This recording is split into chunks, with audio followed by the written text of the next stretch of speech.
Bonjour chers internautes et fidèles abonnés de Saint-Louis Online, bienvenue dans ce flash d'information qui vous est présenté par Kané Wade. Face à l'accusation des Nations Unies, l'État sénégalais riposte et dit combattre le terrorisme. Le 13 juin 2023, le haut commissaire aux droits de l'homme des Nations Unies a publié un communiqué sombre sur la situation au Sénégal, faisant suite aux événements tragiques des 1er et 2 juin qui ont causé la mort d'au moins 16 personnes et conduit à de multiples arrestations. De son côté, le gouvernement sénégalais, par le biais de son ministère des Affaires étrangères, dirigé par Maître Aïssata Tall Sall, refute ces allégations et affirme dans son communiqué: le haut commissaire de l'ONU dénonce un recul de la liberté d'expression au Sénégal, citant la suspension pour 1 mois de la chaîne Walf TV et l'interdiction de plusieurs manifestations. Il appelle également l'État sénégalais à ouvrir une enquête rapide et indépendante sur les événements survenus lors des récentes manifestations. En réponse, le gouvernement sénégalais a diffusé un communiqué dont l'essentiel se trouve ici. À la suite du point de presse du porte-parole du haut commissaire aux droits de l'homme tenu le 13 juin 2023, la mission permanente du Sénégal à Genève a apporté les précisions suivantes à l'intention du haut commissariat. Le gouvernement sénégalais s'exprime de manière explicite sur les événements survenus en début juin 2023 à Dakar et dans certaines autres localités du Sénégal doivent être condamnés fermement. En effet, il s'agit d'actes qui n'ont absolument rien à voir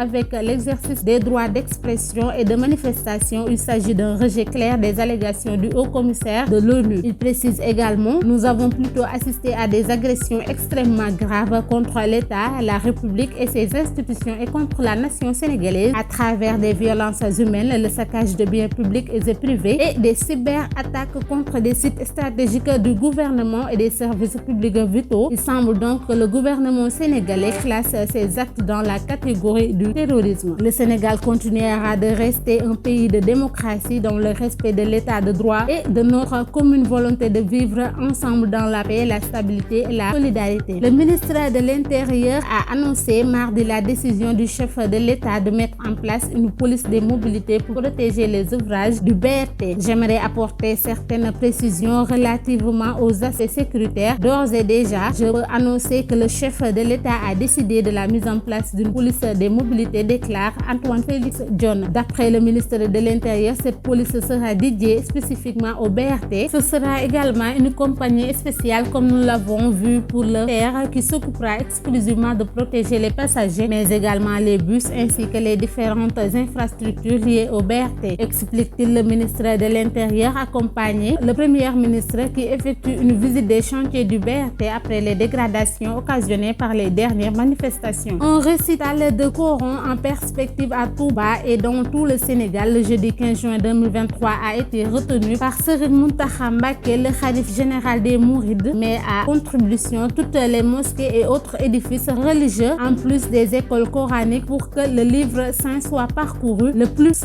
possible. L'objectif visé est clair: la paix. Dans une déclaration faite ce mardi, le patriarche a donné instruction à Serigne Khaban Mbacké de veiller au respect du ndigal dans la cité religieuse. C'est devenu une nécessité pour chaque musulman de s'en remettre à Dieu, de retourner vers lui. Je recommande ainsi à tout le monde de s'atteler davantage à l'adoration de Dieu. Ce récital de Coran sera l'occasion de demander à Dieu de nous accorder la paix dans nos cœurs, dans nos esprits et dans ce pays. Lui qui est le seul habilité à le faire, le khalife général priera aussi pour un bon hivernage. Il y a 6 mois, les députés du parti PUR, Massata Samb et Mamadou Niang, ont été arrêtés après avoir agressé leur collègue Amin Ndiaye à l'Assemblée nationale. Cette violence avait provoqué l'indignation du Sénégal. Amin Ndiaye Gniby était alors enceinte. Finalement, les 2 députés ont été placés en détention et condamnés à une peine de 6 mois de prison ferme. Ce mardi, ils ont été libérés après avoir purgé leur peine. Il convient de rappeler que ces 2 parlementaires ont été jugés pour avoir commis des voies. Finalement, les 2 députés ont été placés en détention et condamnés à une peine de 6 mois de prison ferme. Ce mardi, ils ont été libérés après avoir purgé leur peine. Il convient de rappeler que ces 2 parlementaires ont été jugés pour avoir commis des voies de fait, proféré des menaces de mort à l'encontre de la députée Amin Ndiaye. En janvier dernier, ils ont été condamnés à une peine de 6 mois de prison ferme et ont également été contraints de verser 5 millions de francs CFA à la partie civile. Voilà, c'était tout pour ce flash. Restez connectés au programme de Saint-Louis Online. Continuez à vous abonner et à liker. D'ici là, portez-vous bien.